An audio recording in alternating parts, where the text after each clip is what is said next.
এই যে সকাল সকাল এক থালা পাঁপড় ভাজা হয়ে গেছে। আর যেহেতু নিরামিষ সেই জন্য আগে পাঁপড়টা ভেজে নিলাম। শুভ সকাল বন্ধুরা, নতুন একটা দিনে নতুন সকালে আপনাদের সকলকে স্বাগত জানাই আমার বঙ্গকুমার চ্যানেলে। আর শনিবার সকাল থেকে ঝলমলে আকাশ, দিনটা খুব ভালোভাবে শুরু করেছি। আর আজকে আমি এমনিতেই খুব এক্সাইটেড, মানে আনন্দে রয়েছি এই কারণে, প্রথমবার আমি বড় ঠাকুরের উপোস করছি, তাই শ্রাবণ মাসের শনিবারে। এর আগে কখনো করিনি। অনেক পুজো পালাই করেছি উপোস, অনেক ঠাকুরেরই পুজো হয় আমাদের বাড়িতে, কিন্তু এই পুজোটা এর আগে কখনো করিনি আমার এত বড় লাইফে। বাপের বাড়িতেও হতো, মা করতো সেখানে, আর এখানে শ্বশুর বাড়িতেও মা করতো। মায়ের এখন বয়স হয়ে গেছে বলে মানে বছর 5 বন্ধ, মানে করোনার আগের থেকে বন্ধ। তো হঠাৎই আমার জানি না কি হলো, খুব মন চাইছে যে এই পুজোটা করি। তো আমাদের পাড়ার মুখেই একটা মন্দির আছে, তো সেখানে এই শ্রাবণ মাসে তো হয়, এমনি শনিবারে তো মন্দির থাকলে পুজো হবেই, তো শ্রাবণ মাসে পুজো হয়।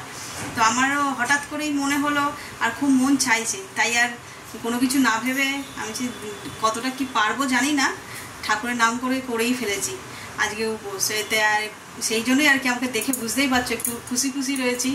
তো এখানে পুজোটা দুপুরবেলায় হয়, দুপুর 2টোর সময়, তাই এই চটপট করে রান্নাটা সেরে ফেলি আগে, দিয়ে তারপরে ভালো করে পরিষ্কার পরিচ্ছন্ন হয়ে তারপরে যাব পুজো দিতে। তো সেই জন্যই রান্নাঘর থেকে মানে কি অনেকটা রান্না এগিয়ে ফেলে। এই যে এখানে ভাতও হয়ে এসছে অলমোস্ট, ডালও সিদ্ধ হয়ে গেছে। এই যে দেখালাম পাঁপড় ভাজা হবে, কাঁকরোল ভাজা, পোস্ত। এই হচ্ছে আজকে সিম্পল মেনু, কারণ বেশিক্ষণ রান্নাঘরে সময় কাটালে হবে না, ওইখানে জোগাড় জাতীয় করতে হবে। তো চলো আজকের দিনটাকে এখান থেকে দারুণভাবে শুরু করি। যে এখানে ঝিঙে আলু পোস্ত বসিয়েছি, আর এখানে আমরা সুন্দর একদম কুড়মুড়ে আলু ভাজবো। যদিও আমি খাবো না, ওরা ব্রেকফাস্টে আলু ভাজা রুটি, তো সেই জন্য আলু ভাজা বসিয়েছি। এখানে আমার কাঁকরোল ভাজা তো হয়েই গেছে, আগে দেখাইনি। কাঁকরোল ভাজা আর পাঁপড় ভাজার ভাত সবই হয়ে গেছে, তাতেই করে ছাড়ছি আর কি। আজ একদম সিম্পল আর শর্টকাটে রান্না।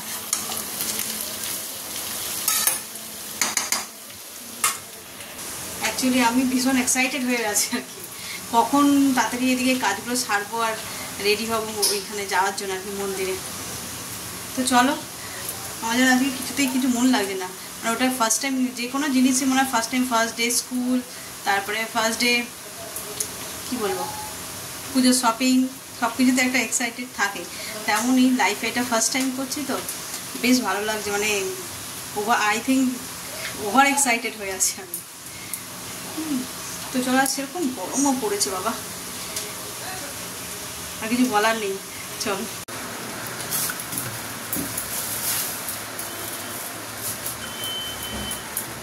স্নান টান সেরে মাথায় শ্যাম্পু করে চলে এসেছি ঠাকুর ঘরে। এই যে ঠাকুরের একটু জোগাড়গুলো করে নিই, ফলগুলো আগে ধুয়ে নিই।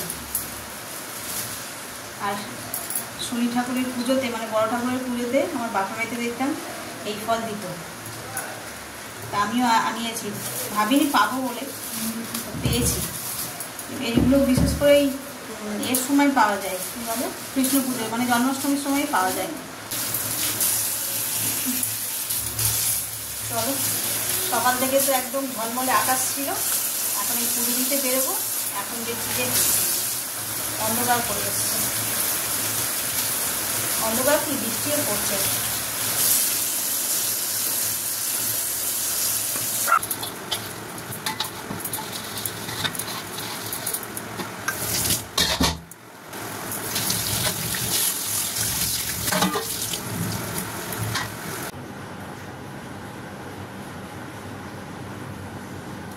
পুজো পালার দিন ছাড়া তো আর আলতা পরাও হয় না, পুজো দিতে যাব তাই ভাবলাম একটু আলতাটা পরে নিই, কিন্তু পরলাম তো শখ করে আলতা। বাইরে যা বৃষ্টি হচ্ছে, এ তো মনে হয় আমাদের সিঁড়ি থেকে নিচে নামতেই সব ধুয়ে চলে যাবে।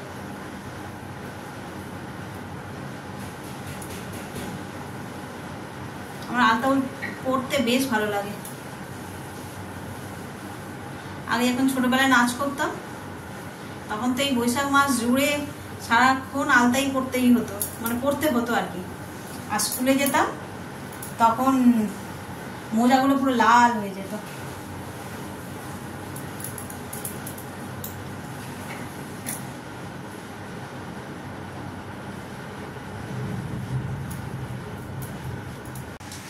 এই যে আমি রেডি হয়ে নিয়েছি, এই দেখো হালকা পাতলা শাড়ি বলতে এটাই ছিল, নইলে সব মানে তাঁতের শাড়ি তো, আর এই জলের মধ্যে তাঁতের শাড়ি পরে গেলে আর দেখতে হবে না, পুরো একদম মার দেওয়া থাকে এমনি সব পালিশ করা, আর এই জলে ছিটে পড়লে সব চটচট করতে থাকতো, সেই জন্য এইটাই পরে। এটা হ্যান্ডলুমের, আর এই শাড়িটা অনেক পুরনো, তোমাদের বললাম যেমন অনেক পুরনো। তবে একটা কথা বলি, এটা যে আমার ভাই আমাকে দিয়েছিল 1 বছর ভাই ফোটাতে, তো কয়েকবার পরেছি, পরিনি যে তা নয়, তবে সচরাচর সাদা লাল পেরে শাড়ি পুজো ছাড়া পরা হয় না। চলো ফলমূলগুলো তো ধুয়ে এসেছি, আর ওর বাবা করেছি নারকেলটা কুড়তে, আর বাকি টুকটাক যেগুলো জোগাড় সেগুলো করে নিই। সময়ও হয়ে গেছে 11টা, এই 1:15 বাজে। চলো তাহলে ওগুলো রেডি করে নিই।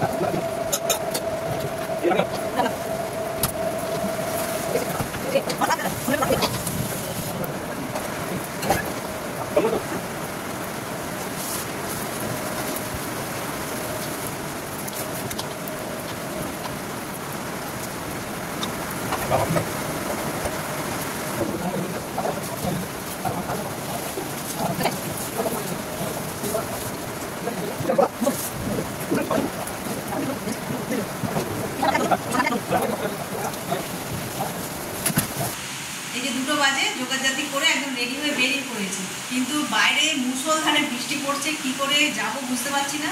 তবে যেতে তো হবে, তবে কতটা দেখাতে পারবো সেটা বলতে পারছি না। চলো তাহলে যাই।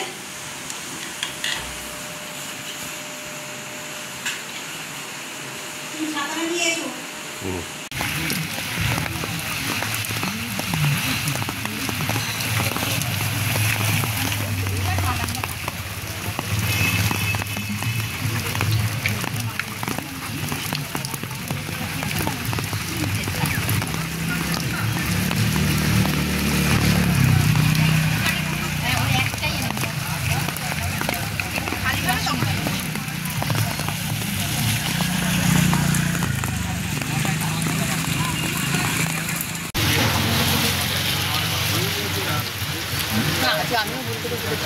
ঠিক আছে।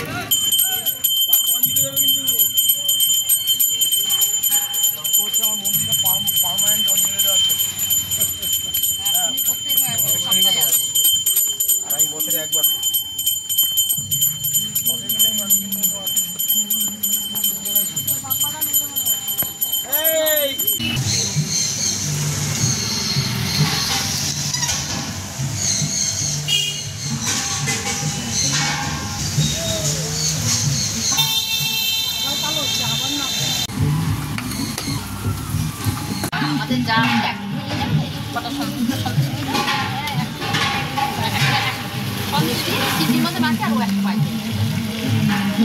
মাখিয়ে দিলে সিন্নি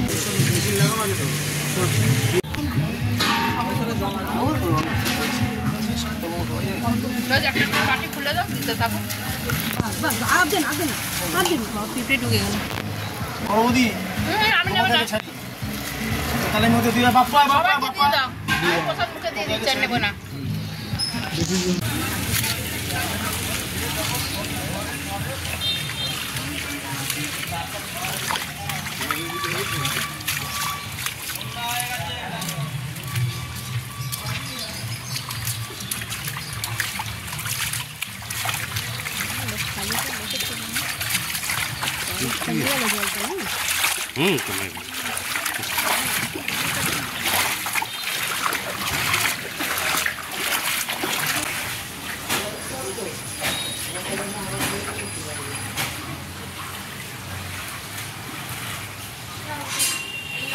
আমাদের পাড়ায় 1 ঘন্টা বৃষ্টি হয়েছে, এতটা জল, এই নোংরা জল ঝাঁপি ঝাঁপিতে গেলাম পুজো দিতে, আর পুজো হয়ে গেল আর বৃষ্টিও থেমে গেল। চলো এবার প্রসাদগুলো সবাইকে বিতরণ করি। আর খুব ভালো পুজো হয়েছে, প্রথমবার করলাম, বেশ তৃপ্তি বলে না, ফার্স্ট টাইমে সেই হয়েছে। চলো, গুড ইভিনিং। এই যে চলে এসেছি রান্নাঘরে চা করবো বলে। ঘড়িতে 6:30 মতন বাজে, কিন্তু বাইরেটা বেশ আলো আলো হয়ে আছে। কিন্তু পুজো দেওয়ার সময় কি মুষলধারে বৃষ্টি মাথায় নিয়ে গেছি, বাপরে। আমার এত মানে হয় না মনের মধ্যে যে প্রথমবার পুজো দিতে যাচ্ছি আর এত বাধা, ভাবছি যে কিছু ভুল করলাম নাকি, এরকম নানান সতেরো মাথায় আসছিল। জানি না কেন সকাল থেকে আর বাচকটা সমানে কেঁপে যাচ্ছে। আজকের দিনে দাঁড়িয়ে এগুলো অনেকেই বিশ্বাস করে না, কিন্তু যার হয় কিন্তু সে মনে মনে বিশ্বাস করে। তো যাই হোক, সেই মাথায় নিয়ে তো গেলাম পুজো দিতে। তো বৃষ্টি বাদলার মধ্যেই হয়েছে অল্প একটুখানি স্পেস, কিন্তু খুব সুন্দর পুজো হয়েছে, মানে তৃপ্তিও হয়েছে। যেরকমটা আগে বললাম, পুজো দিয়ে বেশ ভালো লেগেছে, মনটা খুশি হয়েছে আর কি। তো ওখান থেকে তো এসে সবাইকে প্রসাদ টসাদ দিয়ে আর কিছু ব্লগ করা হয়নি, আমিও শুয়ে পড়েছিলাম, এত ক্লান্ত হয়ে গেছিলাম। তো এখন বেশ ফ্রেশ লাগছে। এখন চলে এসেছি এই যে চা করবো আর রাতের রান্নাটাও বসিয়ে দেবো ভাবছি। শেষদা যাবে নাইট ডিউটি, ও নিয়ে যাবে টিফিন। তো চলো, আর আমি তো এদিকে টুকটাক জোগাড়গুলো করি। আর কালকে হয়েছে কি বলবো, যান্ত্রিক গোলযোগের জন্য যখন যেরকম ফাংশন গন্ডগোল হয়ে যায় না, দেখতাম আমরা ছোটবেলায়, খানিক্ষণের জন্য স্থগিত রাখা রয়েছে এরকম। আর কালকের দিনের ব্লগটাও আমার তাই হয়েছে।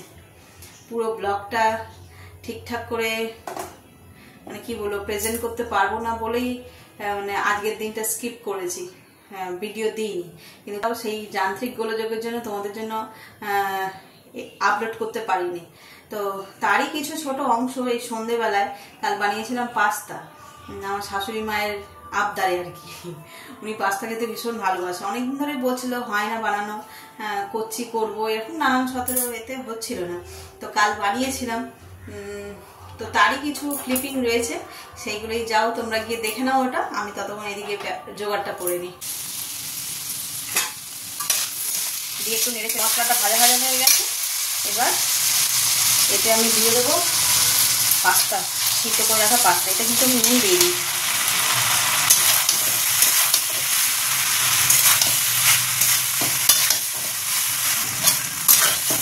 এবার এতে দিয়ে দেবো সস। এই সসটা হচ্ছে যে এতে আছে টমেটো সস, চিলি সস আর পিৎজা পাস্তা সস। এই তিনটাকে একসঙ্গে এড করে এতে দিয়ে দিলাম। গ্যাস কিন্তু কমানোই থাকবে। পরিমাণ মতন একটুখানি অরিগানো আর দেবো চিলি ফ্লেক্স। ছেঁকে নেবো, যদি ঠিক থাকে তো ঠিক আছে, আর নইলে অল্প সামান্য নুন এতে অ্যাড করবো। আয়ুষ কেমন লাগছে এদিকে তাকিয়ে বলো? টেস্টি হয়েছে? তোর ভালো লাগছে না? খা, আগে খেয়ে নে। পড়া করে এসছিস তো, তো চুল আজিয়ে আসিস নি কেন তুই আয়ুষ?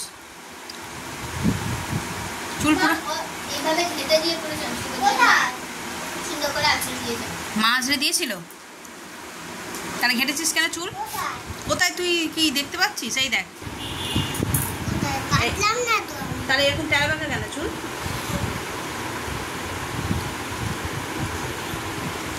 নে খেয়ে নে, খেয়ে নিয়ে পড়াশোনা করবি, ঠিক আছে? দেখো কড়াটা বসিয়ে দিয়েছি, কড়াটা গরমও হয়ে গেছে। এবার এর মধ্যে দিয়ে দেবো বাটার।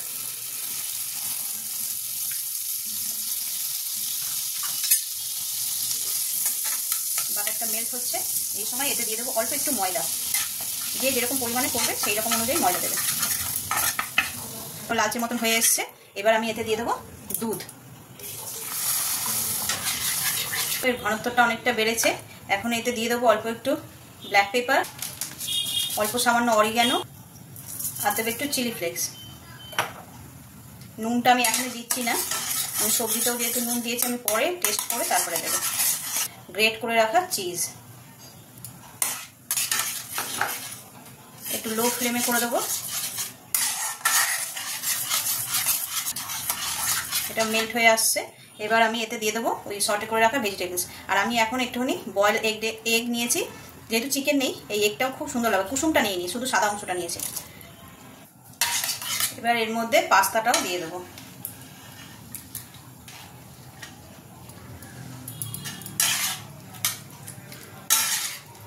যেহেতু আমি এতে নুন দিয়ে সিদ্ধ করিনি পাস্তাটা, এতে অল্প সামান্য নুন দিতে হতে পারে, সেটা যে যা টেস্ট করে নিয়ে তারপরে দিও। এটা হয়েই এসছে। এবার আমি বাকি চিজগুলো দিয়ে দেবো। এমনি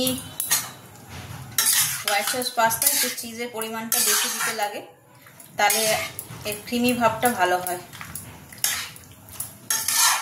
রেডি হয়ে গেছে। এইবার এর উপর দিয়ে দেবো আবার একটু অরিগ্যানো আর দেবো একটু চিলি ফ্লেক্স।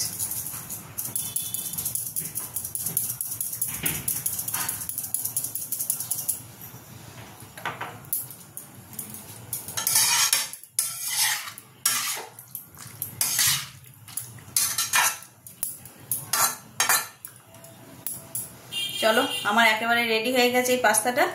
আর এটা বেশিক্ষণ করতে লাগে না, তাহলে এর শুকনো হয়ে গেলে খেতে ভালো হয়। এরকম জুসি আর গরমই সার্ভ করতে হয়। চলো এবার ওকে দিয়ে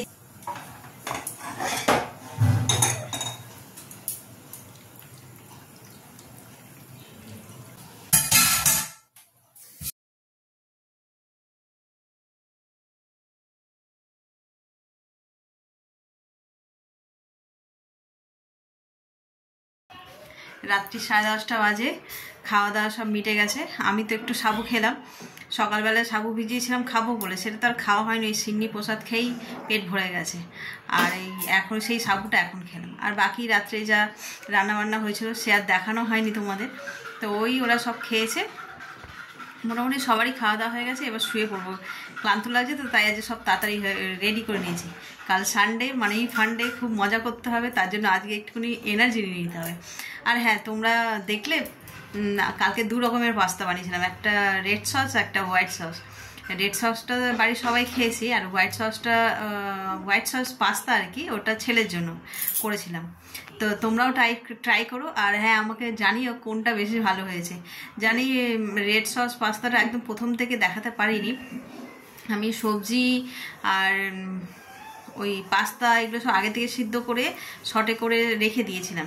মানে দুপুরবেলা সব সিদ্ধ করে নিয়েছি, আর সন্ধ্যেবেলা শর্টে করে রেখে দিয়েছিলাম। তারপরে একটু পরে আর কি করে সব খাওয়া দাওয়া হয়েছে। খুব মজা করেছিলাম, কিন্তু ওই যে ভাগ্যে না যেটুকুনি থাকবে সেটুকুনি পাবো আর কি। তো চলো, তোমরা ওইটুকুনি এনজয় করো। তাহলে আজকের ব্লগটাকে এই পর্যন্তই রাখছি। যদি কিছু ভালো লেগে থাকে তাহলে please like, comment, share and subscribe. সকলে পাশে থাকবে, সকলে ভালো থাকবে, সুস্থ থাকবে। আগামীকাল আবার একটা নতুন দিনের সঙ্গে দেখা হচ্ছে।